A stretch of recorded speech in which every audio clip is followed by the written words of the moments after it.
Hi people, இந்த இடத்த பார்த்த உடனே நான் கண்டுபிடிச்சிருப்பீங்க நான் யாரை பற்றி பேச போகிறேன்னு சொல்லிட்டு. மக்கள் ஒருத்தியாக உங்களை நான் வீடியோ எடுக்கணும் அப்படின்னு சொன்னோன்னே நீ எப்போ வேணால் அந்த எடுமா வீடியோ எடுக்க போனோன்னே ஃபஸ்ட்டு சாப்பாடை போட்டு கையில் கொடுத்துட்டு தெம்பாக சாப்பிட்டு அப்புறம் நீ என்ன கேள்வி கேளு, நான் பதில் சொல்கிறேன் அப்படின்னு சொன்னாங்க.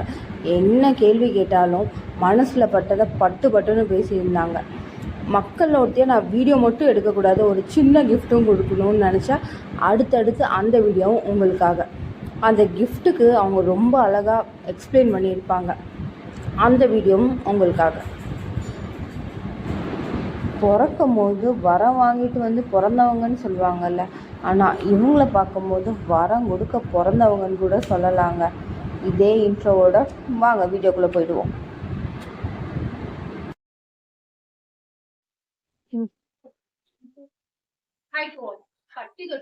எங்களோட பேர் பயங்கர ஹெல்ப் தவிர்க்க முடியாத தருணத்தின் மறு பேரா உருவாக்கிருக்கு. தவமொழி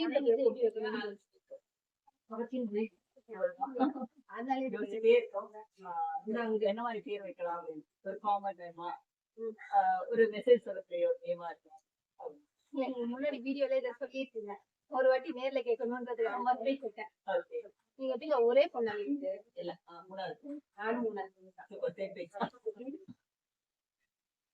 கடவுள் நம்பிக்கை உங்களுக்கு சின்ன வயசுல இருந்தேவா இல்ல வயசுல எங்க வீட்டுல கோயிலுக்கு இருக்கலாம்.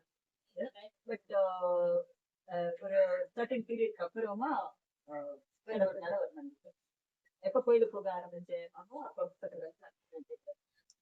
கடவுள் நம்பிக்கை இல்லாதவங்களுக்கு நீங்க ஏதாவது அட்வைஸ் கொடுக்கணும்னா என்ன அட்வைஸ் பண்றதுக்காக வரல, நான் எப்படி இருக்கணுமோ அப்படி வாழணும் அப்படிங்கிறதுக்காக.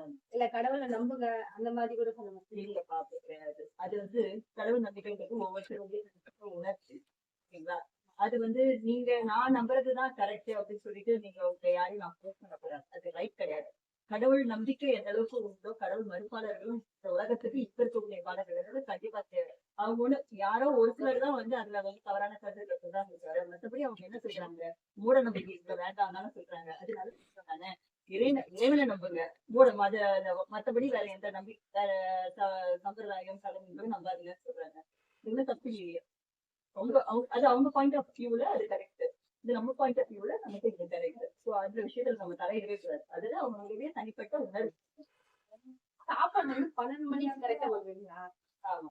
ஏன் 12 மணி லஞ்ச் டைம்ல? எங்களுக்கு ஆஃபீஸ் டைம்ல 1 மணிக்கு அந்த மாதிரி தான் சாப்பாடு தராங்க. 1 மணிக்கு எங்க கூட பயங்கரமா ஆயிடும். நான் ஒரு சுத்தமா நான் அப்படியே பிராக்டிஸ் பண்ணிட்டேன். ஸோ அதனால அது அப்படியே 12 மணி ஆனா சாப்பாடு சாப்பாடு, சாம்பார், ரசம், கூட்டு.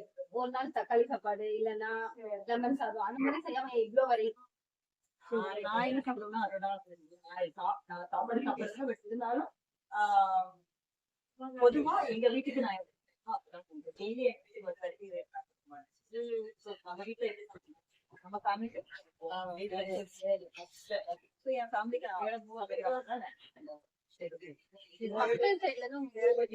மறக்க முடியாத மக்களுடைய மிகப்பெரிய ஒரு கிஃப்ட்தான். அதை விட வேற ஒரு பொண்ணு அவங்களுக்கு பிடிச்ச ஒரு விஷயம் செய்யணும்னு நினைக்கும் போது அது ஏதாவது ஒரு சின்ன அடியா இருக்கணும். கண்டிப்பா ஏதாவது ஒரு சின்ன அடியா இருக்கு. சரி பரவாயில்ல அப்படின்னு தெரிஞ்சவங்களோட இதெல்லாம் உங்களுக்கு தேவையா அப்படின்னு கேக்குறாங்கதான் ஜாஸ்தியா இருக்கும். அப்ப அந்த பொண்ணோட மைண்ட் செட் என்ன ஆகுதுன்னா, சரி வேணா அந்த பிளானிங் ட்ராப் பண்ணிடலாம், யாரோ சொன்னதுக்காக அந்த பிளானிங் ட்ராப் பண்ணிடலாம் அப்படின்னு வந்துடுவாங்க. அந்த மாதிரி ஒரு கருத்துக்கு நீங்க ஏதாவது சொன்னதான் கரெக்டா இருக்குன்னு நான் நான் யாருக்கும் அட்வைஸ் பண்றேன். நான் ரொம்ப சாலிடான பர்சன் கிடையாது. பட் நான் என் லைஃப்ல நான் என்ன பிராக்டிஸ் பண்ணேன் அப்படின்றத நான் சொல்லலாம். ஸோ எனக்கும் நிறைய பிரச்சனை வந்தது, நிறைய விமர்சனங்கள் வந்தது, நிறைய எதிர்ப்பு பல போராட்டங்கள் எல்லாமே அதுல பண்ணிச்ச போதெல்லாம் இது ஏன்னா நான் மற்றவங்களுக்காக இந்த வாய்ப்பை எனக்கு கடவுள் கொடுத்து மற்றவங்களுக்கு படிக்கிறது என்னோட வாழ்க்கையே கிடையாது. ஏன் இப்ப நான் வாழேன் கடவுள் படிக்க மற்றவங்க நான் கடற்கை பண்ணணும்னு அவசியம். கடவுளுக்கு கூட அந்த ஒரு விஷயம் கிடையாதுன்றது நம்மளதான் படிச்ச ஒரு கடவுள் கொடுத்தாங்க. அந்த கடவுளையாவது எல்லாரும் சொல்றாங்களா? கிடையாது. கடவுளுக்கு அதுக்கு போயிட்டே இருக்கு. உங்களுக்கு மக்கள் நான் ஒரு கனவு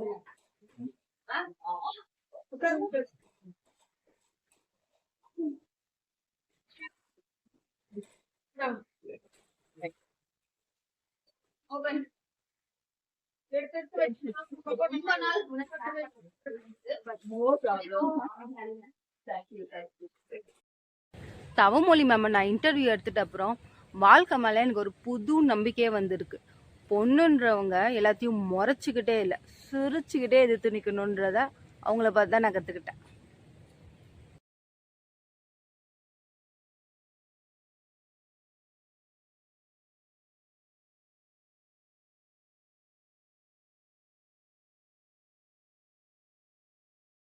ரொம்ப ஹாப்பி.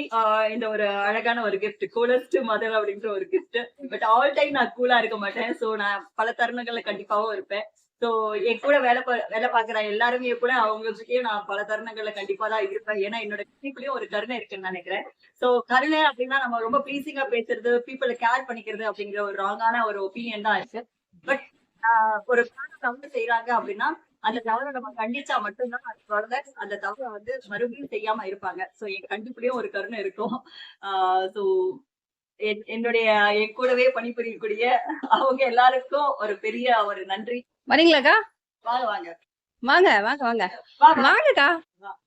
தேவகி அம்மா செல்ல குட்டி நீ வா வா வா. ஏன் பட்டு புடவை கட்டினா மட்டும் தான் வரும். ஓ, பட்டு புடவை கட்டினாதான் வருவீங்களா? நீதான் பர்ஃபெக்ட்டா அழகா ட்ரைனிங்க்கு வர, நீயும் வர மாட்டேன்றவா? வார்த்தை கல்வி பாரேன். வா. அப்படிலாம் வராதுமா, வாமா. நீ வாமா. யாரு கல்வி போட்டு போகும். இவங்க இல்லைன்னா தவமொழி அக்கா இல்ல, அது மாதிரியா? அப்படின்னா அவங்கதான் அது வேறுப்பா. நாங்கெல்லாம் சும்மா இப்பதான் வந்திருக்கோம் பிரான்சஸ். நாங்க இல்ல நான் சொல்றேன் பாருங்க, மனசுல நான் நினைக்கிறத சொல்றேன். சொல்றாங்க வாங்க தேவகி வா. சும்மா வந்து பக்கத்துல நின்று கரண்டியோட வடிச்சிடலாம்.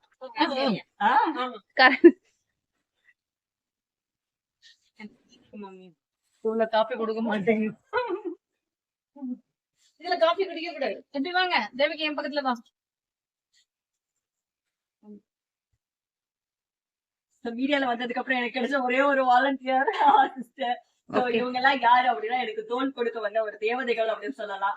உண்மையா அந்த உமாராணி யாருன்னு உலகத்துக்கு வேணா தெரிஞ்சிருக்கலாம். இன்னைக்கு இப்ப கரண்ட் சிச்சுவேஷன்ல முதல்ல எல்லாம் எனக்கு என் கூட வேலை பார்க்க வந்தவங்க ஒருத்தர் ஒரு மைண்ட் செட்டை போட வருவாங்க. அவங்க எனக்கு செட் ஆக மாட்டாங்க. பட் ரியலா சொல்றேன், இந்த டீம் வந்து ஒரு வண்டர்ஃபுல் டீம். அவங்க யாருமே காசு இல்ல. நான் என்ன நினைக்கிறேன்னா, நான் வந்து என் கனவுக்காக நான் எவ்வளவு வேணா வேலை செய்யலாம். அது என்னுடைய கனவு, என்னுடைய சோல் சாட்டிஸ்பாக்சனுக்காக செய்யறேன். ஆனா நான் எந்த அளவுக்கு தியாகம் பண்றேனோ அதே அளவுக்கு தியாகம் வந்து இவங்களும் பண்றாங்க. நிறைய விஷயம் சாக்ரிஃபைஸ் பண்றாங்க. இவ்வளவு வேலை செய்யறமேனு மனசு சோர்ந்து போறதும் கிடையாது. ரியலா சொல்றேன், இவங்க எல்லாம் என்னுடைய தேவதைகள். கடவுள் எல்லாருக்குள்ளயும் இருப்பாங்க சொல்லுவாங்கல்ல, கடவுள் இவங்க ரூபாய் எடுத்து வந்து எனக்கு உதவி பண்றாங்கன்னு தான் நான் நினைக்கிறேன். Thank you so much. ஓகேக்கா. ஒருத்தவங்களை நல்லது செஞ்சா அந்த நல்லதை அவங்கள செய்ய விட்டாலே அதை விட பெரிய நல்லது எதுவுமே கிடையாது அப்படின்னு சொல்லி நான் அந்த வீடியோவை முடிக்கிறேன். மறுபடியும் வேறொரு வீடியோவில் சந்திப்போம். இதெல்லாம் உங்ககிட்ட சொல்லாமல் வேற யார்கிட்ட சொல்ல போகிறேன்.